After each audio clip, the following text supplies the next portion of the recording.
பிரியமான தேவனுடைய பிள்ளைகளே, நீங்கள் சிறந்தவர்கள், சிறந்த ஆற்றல்கள், தாளந்துகள், திறமைகள் உங்களுக்குள்ளே வைக்கப்பட்டிருக்கிறது.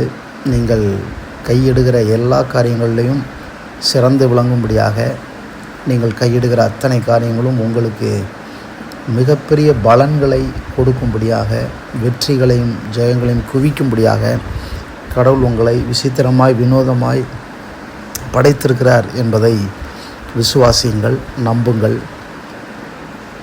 அதிகமாய் உங்களுடைய தாளந்துகளை வெளியே கொண்டு வர முயற்சி எடுங்கள். உங்களுடைய திறமைகளை வெளியே கொண்டு வர முயற்சி எடுங்கள். வாய்ப்புகளை நழுவ விடாதீர்கள். எந்த ஒன்றை செய்தாலும் அதில் கர்த்தர் உங்களோடு இருக்கிறார் என்பதை மாத்திரம் மிக ஆழமாக உறுதியாக நம்புங்கள். நம்பிக்கையை மட்டும் கைவிட்டு விடாதீர்கள். இந்த நாள் உங்களுக்கான வழிகளை திறக்கிற நாள். இந்த நாள் உங்களுடைய வாசல்கள் திறக்கிற நாள். உங்கள் இருப்பு கதவுகள், உங்களுடைய வெண்கல கதவுகள் எல்லாம் உடைபடுகிற நாள். நீங்கள் அற்புதமான இலக்கை நோக்கி போய் கொண்டிருக்கிறீர்கள். காலத்திலே தேவன் என்னென்னவெல்லாம் கொடுத்து வைத்திருக்கிறாரோ அத்தனையும் நீங்கள் பெறும்படியாக, நீங்கள் அதை எடுத்துக்கொள்ளும்படியாக, ரிசீவ் பண்ணும்படியாக பிரயாணம் பண்ணி கொண்டிருக்கிறீர்கள். காலம் எல்லாவற்றையும் உங்களிடத்தில் ஒப்படைக்கும். தேவன் எல்லாவற்றையும் காலத்தினிடத்தில் கொடுத்து வைத்திருக்கிறார். அந்தந்த காலத்தில் நீங்கள் சரியான மனிதர்களை சந்திப்பீர்கள். அந்தந்த காலத்தில் நீங்கள் சரியான வாய்ப்புகளை, வேலைகளை, வசதிகளை, பிஸ்னஸை அந்தந்த காலத்தில், அந்தந்த நேரத்தில் எல்லாவற்றையும் நீங்கள் சந்திப்பீர்கள். எல்லாம் உங்களுக்காக காலத்தினிடத்தில் ஒப்படைக்கப்பட்டிருக்கிறது. நீங்கள் ஒன்றையும் இழந்து போக மாட்டீர்கள். ஒருவேளை நான் இழந்து நிற்கிறேன், தோல்வி அடைந்து போயிருக்கிறேன் என்று சொல்லி நீங்கள் மனம் உடைந்து போய் நீங்கள் மன அழுத்தத்தோடு இருப்பீர்கள் என நான் சொல்கிறேன். இல்லை, ஒருவேளை அது ஒரு சீசனாக இருக்கலாம். பட் ஆனால் வெற்றியின் சீசன், உயர்வின் சீசன், செலிப்ரேஷனுடைய சீசன் இஸ் கம்மிங். உங்களை நோக்கி வந்து கொண்டிருக்கிறது. உங்களுடைய டெடிக்கேஷன்ஸ் உங்களை நோக்கி வந்து கொண்டிருக்கிறது. கர்த்தர் உங்களை பார்க்கிற விதத்தில் நீங்கள் உங்களை பார்க்க ஆரம்பியுங்கள். இந்த நாள் ரொம்ப அற்புதமான நாளாக உங்கள் வாழ்க்கையில் அமையும் என்று நான் தீர்க்க தரிசனமாய் கூறுகிறேன். மத்தேயு 20ஆம் அதிகாரம் 13ஆம் வசனத்திலிருந்து 16ஆம் வசனம் வரையிலும், இது 1ஆம் வசனத்திலேருந்தே ஆரம்பிக்குது. இந்த வேத பகுதியில் ஒரு காரியத்தை வாசித்து கொண்டிருக்கும்போது ஆவியானவர் ஒரு காரியத்தை இன்றைக்கு நம்முடைய வாழ்க்கையில் நாம் புரிந்து கொள்ள வேண்டும், சரி பண்ணி கொள்ள வேண்டும் என்று அவர் எதிர்பார்க்கிறார், விரும்புகிறார். அங்கே பார்த்தீங்கன்னு சொன்னால், பரலோகராஜ்யம் எப்படிப்பட்டது என்பதை சொல்வதற்காக, பரலோகராஜ்யம் ஒரு எஜமானுக்கு ஒப்படையாளமாக இருக்கிறது. அவர் என்ன பண்ணுறாருன்னா, 3ஆம் மணி நேரம், 6ஆம் மணி நேரம், 11ஆம் மணி நேரம், இந்த 3 விதமான காலங்களிலே போய் சும்மா வெளியில் நிற்கிறவர்களை தன்னுடைய திராட்சை தோட்டத்தில் வேலை செய்யும்படியாக வேலைக்கு அமர்த்துகிறார்.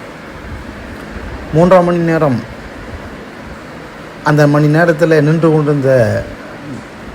கொண்டிருந்தவர்களை வேலைக்கு அமர்த்தும் போது அவரிடத்தில் ஒரு பணம் கூலி பேசுகிறார். அவர்கள் அதற்கு சம்மதித்து வேலைக்கு வந்தார்கள். 6ஆம் மணி நேரத்தில் சும்மா நின்று கொண்டிருந்தவர்களை பார்த்து ஒரு பணம் கூலி பேசி அவர்களை வேலைக்கு அமர்த்துகிறார். அவர்களும் அதற்கு சம்மதித்து வந்தார்கள். 9ஆம் மணி நேரத்தில், 11ஆம் மணி நேரத்தில் சும்மா நின்று கொண்டிருந்தவர்களை அவர் 6ஆம் மணி நேரம், 9ஆம் மணி நேரம், 11ஆம் மணி நேரம், 11ஆம் மணி நேரத்தில் சும்மா நின்று கொண்டிருந்தவர்களை பார்த்து அவர்களை வேலைக்கு அழைக்கிறார். அவர்களும் ஒரு பணம் கூலிக்கு சம்மதித்து வருகிறார்கள். அந்த வேலை முடிந்த உடனே எல்லாருக்குமே கூலி பரிமாறப்படுகிறது. அப்போது இந்த 3ஆம் மணி நேரம் வேலைக்கு அமர்த்தப்பட்டவர்கள் யோசிக்கிறாங்க, 11ஆம் மணி நேரம் வந்தவர்களுக்கு ஒரு பணம் கூலி கொடுக்கறதுனாலே 3ஆம் மணி நேரத்தில் வந்தவர்கள் யோசிக்கிறாங்க, அப்போ நமக்கு அவர்களை காட்டிலும் கொஞ்சம் அதிகமான பணம் கிடைக்கும், கூலி கிடைக்கும் என்று எண்ணுகிறார்கள். ஆனால் அப்படி கிடைக்கவில்லை. அதை குறித்து அவர்களின் தோட்டக்காரரிடத்தில் முறுமுறுக்கிறார்கள். உடனே அவர் சொல்லுகிறார், ரொம்ப அற்புதமான ஒரு வார்த்தை, அதுதான் திறவுகோல் வார்த்தை. நீங்கள் எவ்வளவு கூலி பெறும்படியாக என்னிடத்திலே சம்மதித்தீர்கள், அதிலே நான் நேர்மையாக இருக்கிறேன், உண்மையாக இருக்கிறேன். அதை போலவே 6ஆம் மணி நேரம், 9ஆம் மணி நேரம், 11ஆம் மணி நேரத்தில் கூலிக்கு வேலைக்கு அமர்த்தப்பட்டவர்களுக்கு நான் என்ன கூலி தருவேன் என்று சொல்லி அவர்கள் சம்மதித்தார்களோ அதற்கு நான் உண்மையும் நேர்மையுமாக இருக்கிறேன். ஆகவே நான் அவர்களுக்கும் ஒரு பணம் கூலி கொடுப்பதாக அவர்கள் ஏற்றுக்கொண்டார்கள், சம்மதித்தார்கள். அதற்கு நான் உண்மையுள்ளவராக இருக்கிறேன். நீங்கள் எதை பெறுவதற்கு சம்மதித்தீர்களோ அதற்கு நான் துரோகம் பண்ணவில்லை. அதை நான் உங்களுக்கு கொடுத்து விட்டேன். நீங்கள் மற்றவர்களை குறித்தோ என்னை குறித்தோ பொறாமைப்படுவதற்கோ விமர்சிப்பதற்கோ எந்த விதமான காரணமும் இல்லை என்று சொல்லுகிறதை நாம் பார்க்கிறோம். அவர் சொல்கிறாரு, அப்படி சொல்லிவிட்டு நான் தயாளனாக இருக்க விரும்பினால் உங்களுக்கு என்ன, என்னை குறித்து நீங்கள் முறுமுறுக்கிறது என்ன அப்படின்னு கேட்குறத நாம் பார்க்குறோம். இதில் ஒரு காரியத்தை ஆவியானவர் ரொம்ப ஆழமாய் உணர்த்துகிறார். தேவன் நல்லவர், பரலோக ராஜ்யம் நல்ல மனப்பான்மை உள்ளது. நாம் சும்மா தான் நின்றுக்கிட்டு இருந்தோம், வேலை இல்லாமல் நின்றுக்கிட்டு இருந்தோம், தெருவில் நின்றுக்கிட்டு இருந்தோம், வாய்ப்புகள் வசதிகள் இல்லாமல் நின்றுக்கிட்டு இருந்தோம். ஒரு அழைப்பு வந்தது. பைபிள் சொல்லுது, சும்மா நின்று கொண்டிருந்தவர்களை, வேலை இல்லாமல் வருமானம் இல்லாமல் ஒன்றுமே இல்லாமல் நின்று கொண்டிருந்தது நேரத்தில் நமக்கு ஒரு அழைப்பு வந்தது. அப்பொழுது நமக்கு பேரம் பேச ஒன்றுமே இல்லை. ஏன்னா அடிப்படை தேவைகள் கூட சந்திக்கப்படாமல் இருந்தது. அந்த நேரத்தில் ஒரு பணம் கூலி கிடைப்பது நமக்கு பெரிய சம்மதியாக இருந்தது. அதுக்கு தான் நான் சம்மதித்து வந்தோம். அவங்க சொல்கிறாங்க, நான் எவ்வளவு சகித்தோம், வெயிலையும் உஷ்ணத்தையும் சகித்தோம் என்றாங்க. அந்த சகிப்பதற்கு நீங்கள் ஒத்துக்கொண்டீர்களே, சம்மதித்தீர்களே. இதை தான் அவர் அங்கே சொல்கிறார். நீங்கள் சம்மதித்தீர்கள் அல்லவா? நீங்கள் எந்த இடத்துல எந்த நிலைமையிலே நீங்கள் வேலைக்கு அமர்த்தப்பட்டீர்கள், கூலிக்கு அமர்த்தப்பட்டீர்கள், நீங்கள் ஏற்றுக்கொள்ளப்பட்டீர்கள், வாய்ப்புகள் வசதிகளின் கதவுகள் திறந்தது என்பதை எண்ணி பாருங்கள் என்கிற அர்த்தத்தில் அவர் சொல்கிறாரு. இதில் நமக்கு கிடைக்கிற ஒரு ரொம்ப அற்புதமான ஒரு விஷயம் என்னென்னா, இன்றைக்கி நிறைய பேர் சம்மதித்த காரியத்திலிருந்து நேர்மை இல்லாமல் உண்மை இல்லாமல் போகிறார்கள். சம்மதிக்கும்போது என்ன நிலைமை, சம்மதிக்கும்போது எவ்வளவு மோசமான நிலைமை, என்ன எவ்வளவு இல்லாமையின் நிலைமை, அவைகளின் மத்தியில் ஏதாவது நமக்கு கிடைக்கிறதுக்கான வாய்ப்பு கிடைச்சதுன்னு சம்மதித்தோமே. நான் சொல்கிறேன், நீங்கள் எதற்கு சம்மதித்தீர்களோ அதிலே உண்மை உள்ளவர்களாக இருங்கள். இதான் அவர் எதிர்பார்க்கிறார்.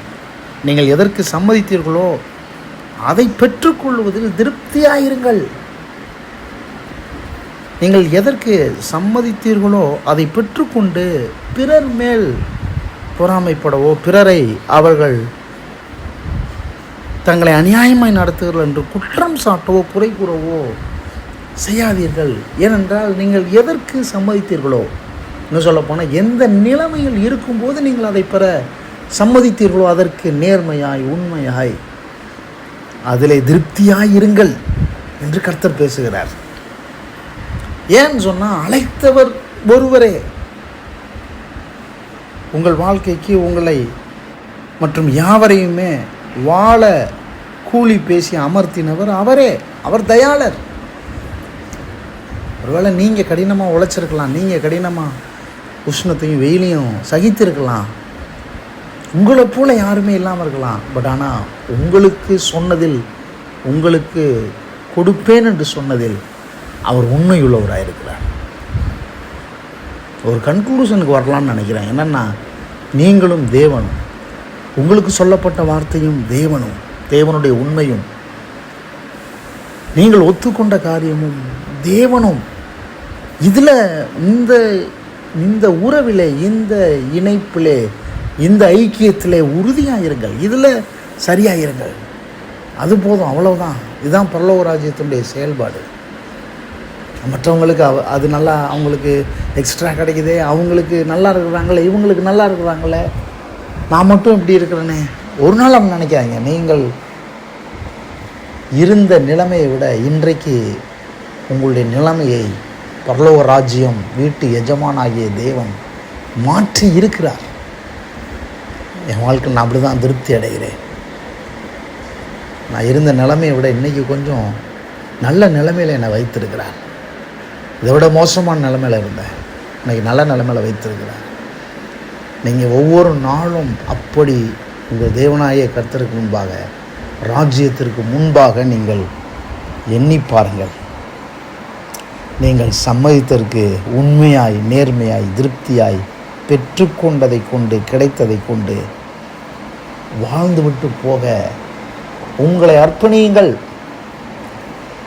உங்கள் தேவன் உங்களிடம் என்ன சொன்னாரோ அதற்கு அதை செய்வதில் அவர் உண்மையுள்ளவராக இருக்கிறார். அவர் உண்மையுள்ளவராக இருக்கிறார். உங்களை கைவிட மாட்டார், உங்களை ஏமாற்ற மாட்டார். ஒருவேளை ஜனங்கள் பாருங்கள், இந்த காரியத்தில் தான் அவர் வாக்கு மாறி விடுகிறார்கள். என்ன சம்மதித்தார்களோ அதை சூழ்நிலை மாறும்போது அவர்கள் அதை அசால்ட்டாக எடுத்துக்கிறாங்க. சம்மதித்ததை மறந்து போகிறாங்க. என்ன நிலைமையில் இருக்கும்போது நமக்கு இந்த வாய்ப்பு கிடைச்சதுன்றதை மறந்து போகிறாங்க. நான் சொல்கிறேன், அப்படி மறக்காதீங்க, அப்படி இருக்காதீங்க. உங்கள் உள்ளத்தை கர்த்தர் பார்க்கிறார், உங்கள் உண்மையை கர்த்தர் பார்க்கிறார். எவ்வளோ வெயில், எவ்வளோ உஷ்ணம் அவருக்கு தெரியாதா என்ன? கர்த்தர் எல்லாவற்றையும் பார்க்கிறார். இன்றைக்கு உங்கள் நிலைமை மாற்றுவார். இந்த மாதத்தின் முடிவுக்குள்ளாக உங்கள் நிலைமை மாறும். சம்பளம் வரும்போது ஒரு மாற்றம் வரும். உங்களை கொண்டு கடவுள் என்ன செய்ய விரும்பினாரோ அதை செய்து முடிப்பார். நீங்கள் தேவனுடைய இருதயத்தோடு நெருக்கமாய் அவரை புரிந்து கொண்டு, அவர் எவ்வளோ பெரிய தயாளர் என்பதை எண்ணி பார்த்து அவரோடு இணைந்து கொள்ளுங்கள். நம்ம கடைசி நேரத்தில் வந்தவனு கூட அவ்வளோ செய்கிறாருன்னு சொன்னால், நீங்கள் எவ்வளோ கஷ்டப்படுறீங்கன்னு அவர் பார்க்க மாட்டாரா? எவ்வளோ கஷ்டப்பட்டீங்கன்னு அவர் உங்களுடைய வாழ்க்கையில் எவ்வளவு நீங்கள் சகித்து வந்தீர்கள் என்பதை அவர் யோசித்து பார்க்க மாட்டார்னு நினைக்கிறீங்களா? நினைக்காதீங்க. ஒரு வேளை யாருமே உங்களுடைய கஷ்டத்தையும் சகித்ததையும் பிரச்சனைகளையும் ரொம்ப சீரியஸாக எடுக்காமல் இருக்கலாம். பட் நான் சொல்கிறேன், கடவுள் ரொம்ப சீரியஸாக பார்க்கிறார், கேட்கிறார், உணர்கிறார் என்று யாத்திரான் புத்தகத்தில் வாசிக்கிறோம். நம்முடைய ஜனங்களுடைய பிரச்சனைகளை பார்த்து கேட்டு உணர்ந்து பதில் கொடுக்கிற தேவனாக இருக்கிறார். ஒரு பெரிய தீர்வையும் பதிலையும் விடுதலையும் கொடுக்கிற தேவனாக இருக்கிறார். இந்த நாளில் நீங்கள் அதை அனுபவிப்பீர்கள். ஒரு சின்ன ஜெபம் பண்ணுறேன். இயேசுவே, உம்முடைய நல்ல வார்த்தைகளுக்காக ஸ்தோத்திரம். ஜனங்கள் கர்த்தாவே ஒரு மாபெரும் விடுதலையை ஆவி, ஆத்மா, சரீரம், குடும்ப வாழ்க்கை, பொருளாதாரம் எல்லாவற்றிலும் அனுபவிப்பார்களாக. ஆசீர்வதிக்கிற இந்த வார்த்தை ஒவ்வொருடைய இருதயங்களும் பேசுவதாக, வாழ்க்கையை மாற்றுவதாக. நீ தயாளர் என்பது மட்டும்தான் எங்கள் கண்ணுக்கு முன்னால் நிற்கிது ஆண்டவரே. நாங்கள் எவ்வளோ கஷ்டப்பட்டோம், நாங்கள் எவ்வளோ இல்லாமல் இருந்தோம், எவ்வளோ சூழ்நிலையை சகித்தோம் என்பதை விட நீர் தயாளர். அந்த ஒன்று போதும். நீர் ஏமாற்றாதவர். நீர் பாரபட்சம் பார்க்கிறவர் அல்ல. நீர் பிசினித்தனம் பண்ணுகிறவர் அல்ல. நீர் தயாளர். இந்த ஒன்று எங்களுடைய உள்ளத்தில் ஆழமாய் பதிகிறது. இந்த வார்த்தையோடு இந்த நாளை நாங்கள் வெற்றிகரமாய் ஆண்டவரை துவக்குகிறோம், வெற்றிகரமாய் நிறைவேற்றுவோம் என்று நாங்கள் நம்புகிறோம். மகிமையெல்லாம் உமக்கு மட்டுமே செலுத்துகிறோம். இயேசுவின் நாமத்தில் ஜெபிக்கிறோம் நல்ல பிதாவே. ஆமென், ஆமென்.